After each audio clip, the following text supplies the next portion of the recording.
Ouais, je reviens du FIBD et je crois qu'il est temps de parler de mes achats.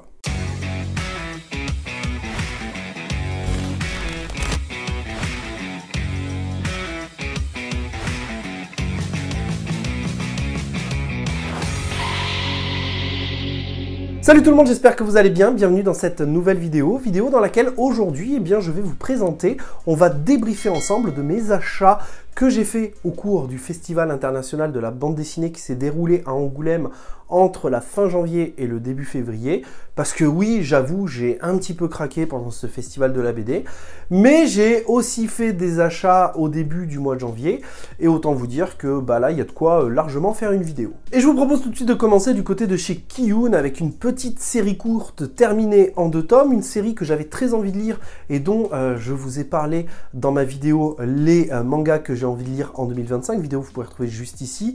Il s'agit de Knitting Life chez Kiyun qui nous raconte l'histoire de Kentaro Komori qui est un modeste employé d'une petite entreprise et qui va nous raconter un peu comment il vit le confinement en pleine pandémie au Japon et surtout mettre en place un plan de longue date, celui de vivre en continu chez lui, de ne plus sortir de chez lui.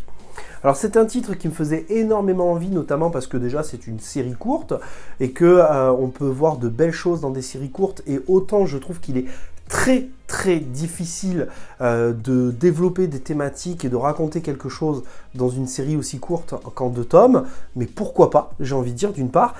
Et d'autre part, pour les thématiques abordées au sein du récit, à savoir qu'il s'agit principalement d'une critique sociétale. Et voilà, j'avais envie de voir ce qu'on pouvait nous proposer au cours de ces 2 tomes. Alors je vous avoue que j'avais pas vraiment regardé les dessins, mais je suis plutôt satisfait d'une part des premiers dessins que je vois, et du personnage qui semble ressortir comme, une petite feignasse d'une certaine manière.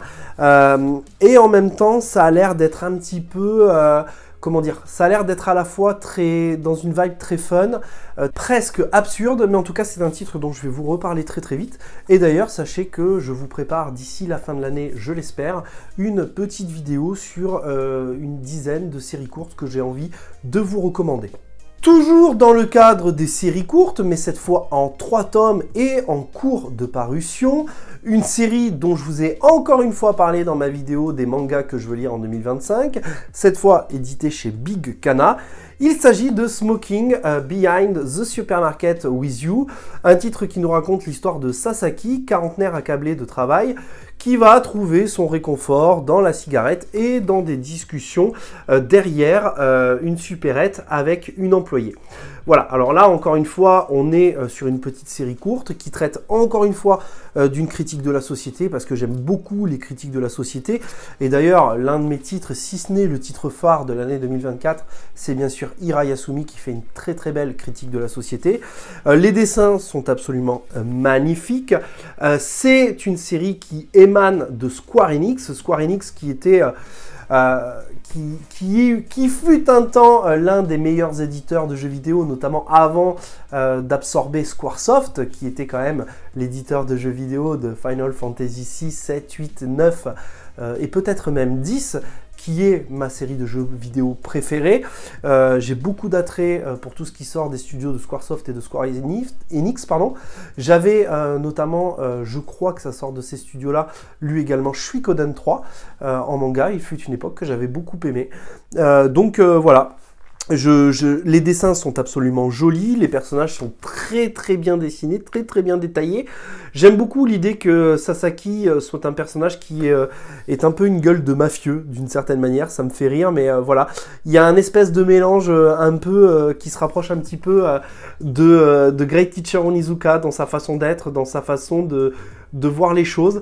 J'ai envie de voir vers où ça va nous mener cette série courte et comment ça va aborder les thématiques que l'on nous promet. Toujours du côté de chez Kana, cette fois, on rattrape les séries en cours sur lesquelles on avait du retard. Et il y en a une en particulier où j'ai beaucoup de retard et à mon avis, d'ici quelques mois, j'en aurai de nouveau parce que je suis pas du tout à jour sur mes achats. Il s'agit de la Slam Dunk Perfect Edition avec le tome 4, avec le tome 5 et avec le tome 6. Si vous me suivez depuis le début de la création de cette chaîne, vous n'êtes pas sans savoir que Slam Dunk fait partie de mes meilleurs mangas de sport préférés.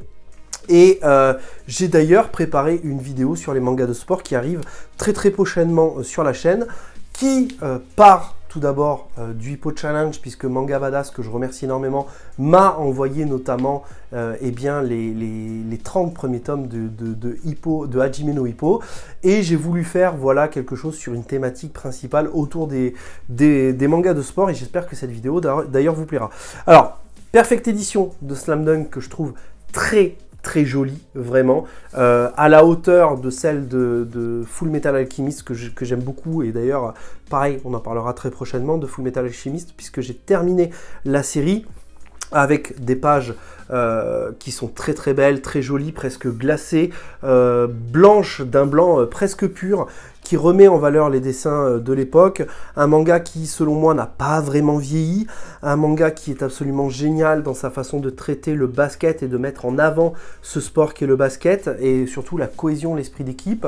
Bref, un manga que j'adore et dont je vous reparlerai sûrement dans mes prochaines reviews lectures. Et puisqu'on parle de la Perfect Edition de Full Metal Alchemist qui est sortie chez Kurokawa, et vu que j'ai découvert, notamment lors du Festival international de la BD, l'exposition Vinland Saga, titre que je ne connaissais que de nom et que je n'ai jamais lu, et j'ai été presque obligé d'acheter ces 3 premiers tomes suite au flingue que m'avait posé sur la tête Monsieur Mangas et Manga Badass. Bah, autant vous dire que j'ai pas fait le malin et que je me suis acheté les 3 premiers tomes de Vinland Saga. Alors Vinland Saga, j'ai été subjugué littéralement pendant l'exposition sur les planches des dessins qui sont absolument magnifiques. Monsieur Mangas notamment m'a prévenu que les 3 premiers tomes de la série sont plutôt cartoony et qu'à un certain moment, Vinland Saga allait prendre un virage beaucoup plus mature. Les dessins vont évoluer. Donc j'ai hâte de voir ça. J'ai hâte de lire Vinland Saga. Vinland Saga qui a l'air très joli en réalité, hein, même sur les premiers tomes.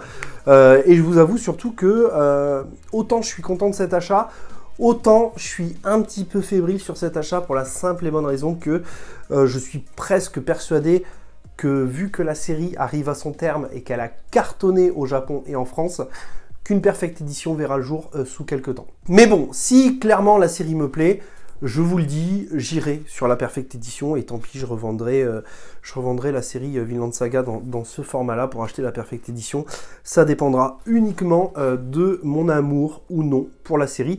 En tout cas, j'aime beaucoup les covers qui sont plutôt très jolis, bien colorés, c'est classe, je trouve, ça change un petit peu de ce qu'on nous propose d'habitude, et autant vous dire que, ouais, j'ai hâte de vous en parler de ça. Du côté du Lézard Noir, bah oui, vous le savez, vous connaissez mon amour pour Hirayasumi, je ne pouvais pas ne pas aller au Festival de la BD sans m'arrêter sur le stand du Lézard Noir, sur lequel, bien évidemment, je me suis arrêté, sur lequel j'ai dépensé de l'argent, notamment avec le tome 7 d'Hirayasumi, dont on va parler très vite, parce que dès que j'ai un tome d'Hirayasumi dans les mains, je ne peux pas m'empêcher de le lire.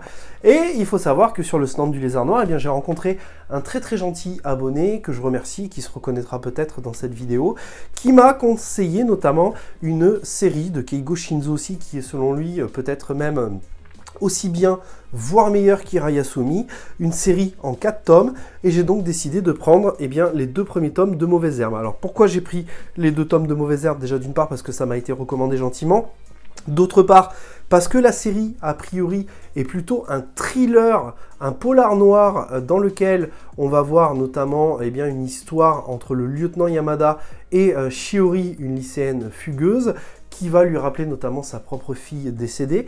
Donc voilà, juste ces quelques éléments m'ont convaincu. Alors, j'avais pas eu le temps de regarder les pages sur le stand du Lézard Noir parce que les tomes étaient scellés au même titre que ceux d'Hirayasumi, hein, qui sont sous blister.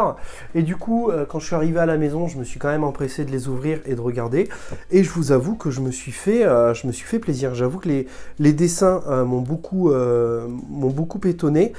Parce que même si c'est le même auteur-dessinateur qui n'est autre que Keigo Shinzo qui fait également Hirayasumi, je trouve les dessins dans son ensemble assez différents.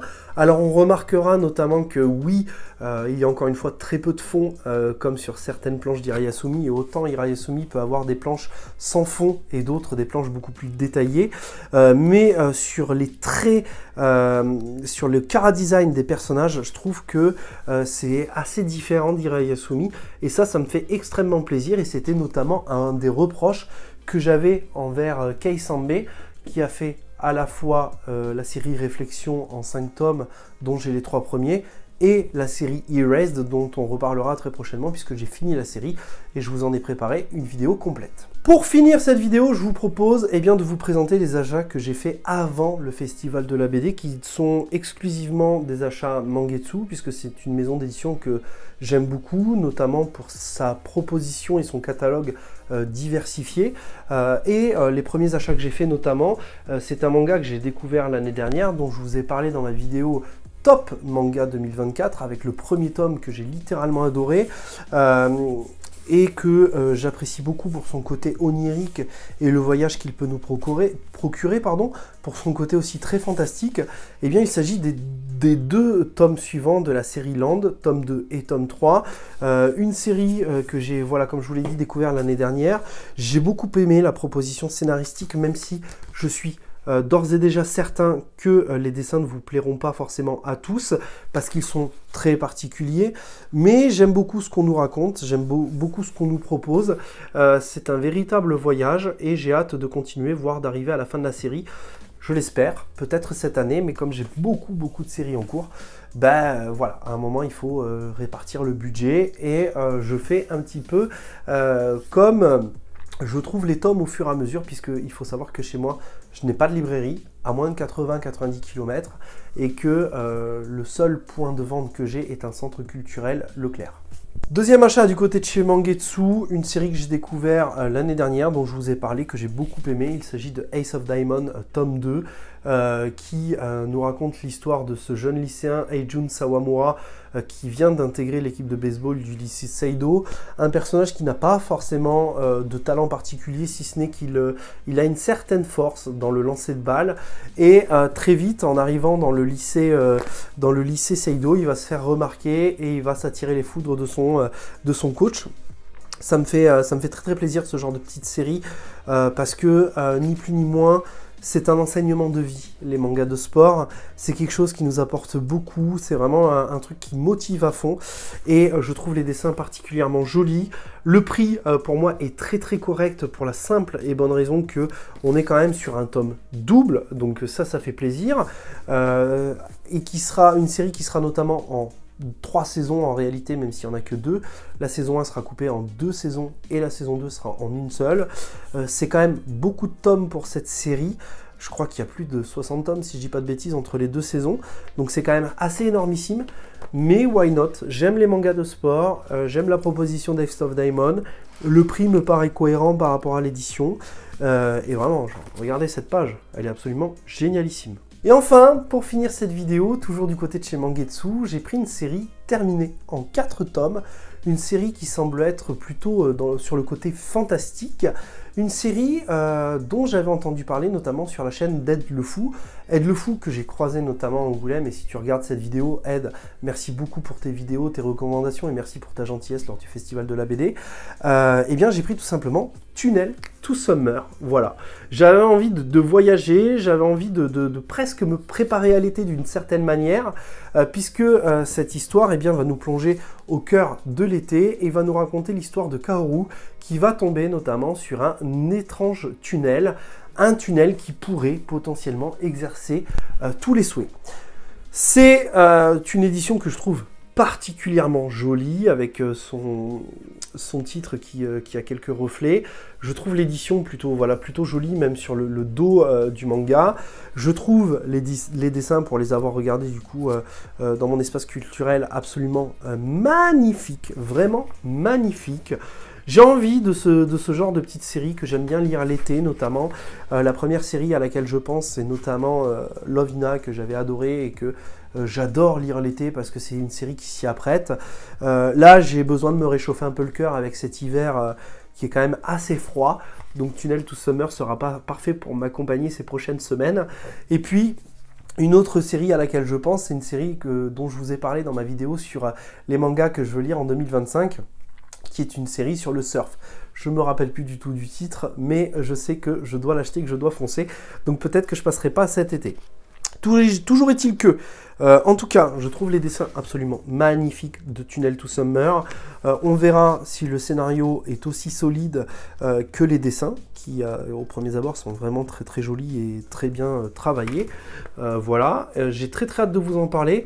Potentiellement, si ce récit qui est quand même adapté d'un light novel et qui a quand même obtenu des prix me plaît, peut-être que je vous en ferai une vidéo complète pour vous parler des 4 tomes de Tunnel to Summer, puisque sur la chaîne, ce que j'aime bien faire, c'est compléter les reviews lecture où je lis à un instant T un tome, et entre le moment où je lis un tome et le moment où je finis tous les tomes de cette même série, j'aime bien faire une vidéo sur mon ressenti complet sur la série. Voilà, parce que des fois, on adore un début de série, on déteste la fin. Des fois, c'est le contraire. On déteste le début d'une série et on adore la fin. Et on est agréablement surpris. Des fois, une série nous plaît sur toute sa longueur. On adore les thématiques, on adore le scénario, on adore les dessins. Bref, j'aime bien mettre tout ça en avant dans mes vidéos de façon concrète, factuelle, avec un argumentaire qui appuie ce que je dis, et notamment les planches des récits que je remets en avant. J'aime bien, même si je suis dans la critique, parfois négative, être le plus constructif possible, c'est-à-dire j'ai pas aimé ce récit parce que y a ça et ça qui me dérange. Le but, au travers de toutes ces vidéos, que ce soit les reviews lecture, que ce soit les critiques complètes d'une série, c'est notamment de mettre en avant le travail de l'auteur et du dessinateur quand ils sont différents sur le manga, mais je me rappelle quand même qu'il y a des êtres humains qui sont derrière ces œuvres, et je déteste dire de quelque chose que c'est de la merde, juste pour tacler, en fait. Voilà. J'espère que cette petite vidéo achat vous aura plu. N'hésitez pas à me dire en commentaire ce que vous pensez de mes achats, si vous pensez que je vais me régaler ou non. N'hésitez pas à me dire également quels sont vos achats du moment. Ça m'intéresse, ça me donne des idées, ça me donne envie. Et parfois, ça me fait même passer le pas, comme cet abonné qui m'a notamment recommandé Mauvaise Herbe. Et qui, à cause de lui, je me retrouve à commencer une série de plus. Alors heureusement, c'est une petite série courte. Je vous remercie à tous et à toutes. Vous êtes de plus en plus nombreux sur la chaîne. Sachez qu'il y a de très belles choses qui arrivent sur cette chaîne, au même titre que de très belles choses arrivent sur la chaîne Comics. Si vous le voulez, vous pouvez me suivre sur la chaîne Comics, 1G Comics, comme 1G Manga. Je vous dis à très vite, prenez soin de vous, et n'oubliez pas, de grands mangas impliquent de grandes lectures. Ciao tout le monde.